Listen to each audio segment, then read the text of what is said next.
नमस्कार. अंतरंग हेल्थच्या नवीन व्हिडिओमध्ये आपलं स्वागत. आजचा विषय ॲनल फिशुला. ॲनल फिशुला म्हणजे संडासच्या ठिकाणी किंवा गुदद्वाराच्या ठिकाणी एक फुगीर गाठ निर्माण होते. फुगीर गाठ उठते, ती काही दिवसात फुटते, त्याच्यातून पाणी, रक्त मिश्रित पू असं स्त्राव निघतो. हळूहळू त्याचं एक छिद्र बनतं. ते छिद्रवरती गुदद्वाराच्या त्वचेपासून आतमध्ये गुदद्वाराच्या मार्गापर्यंत हळूहळू विकसित व्हायला चालू होतं. अशी एक पोकळी निर्माण होते, त्याला टनेल म्हणतात. त्या हळूहळू वाढत जातात. ही जी प्रक्रिया आहे, गाठ बनणे, त्याच्यातून स्त्राव जाणे, ते छिद्रातून तो स्त्राव बाहेर निघणे, बाहेर निघाल्यानंतर काही दिवस पेशंटला आराम पडल्यासारखा वाटणे आणि काही दिवसानंतर तो ट्रॅक जे बनलेलं आहे, पोकळी बनलेली आहे, ती परत भरणं आणि परत गाठ म्हणून परत ते दुखणं, वेदना, ताप, संक्रमण म्हणजे इन्फेक्शन आणि परत ते फुटून परत त्याच्यातून स्त्राव जाऊन थोडंसं हलकं वाटतं. ही प्रक्रिया सातत्याने चालू राहते आणि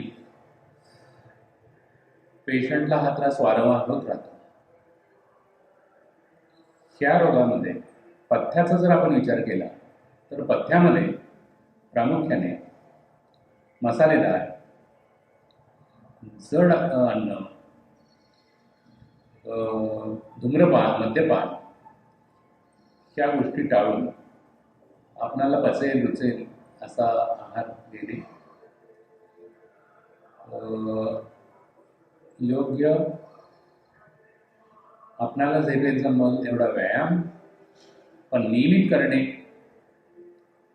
आणि मुख्य म्हणजे तणावाचं व्यवस्थापन व्यवस्थित करणे, ह्या गोष्टी पथ्यपाण्यामध्ये आपण या उपचारामध्ये करणं आवश्यक असतं.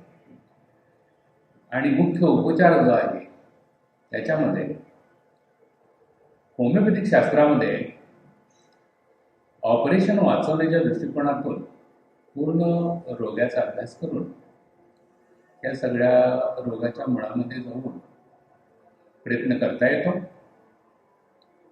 कारण ऑपरेशन जरी केलं तरी पण त्याचं शाश्वती नसते, ते परत काही पेशंटमध्ये होतं. शेवटचा उपाय ऑपरेशनचा असायला हवा.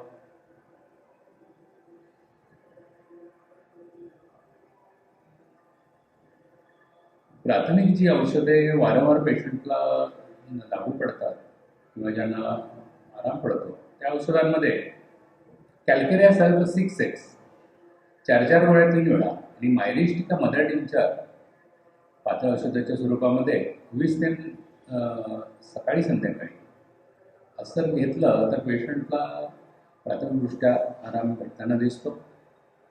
पण याची जी चिकित्सा आहे त्या रोगाच्या मुळामध्ये जाऊन त्या रोगाचा पूर्ण अभ्यास करून हे तज्ज्ञ होमिओपॅथने कौशल्याने करणं आणि पेशंटने संयम आणि समजूतदारपणे त्याचा पाठपुरावा जर केला तर हळूहळू याच्यातून पेशंटला मुक्ती मिळू शकते. याच्यासाठी एवढंच. धन्यवाद.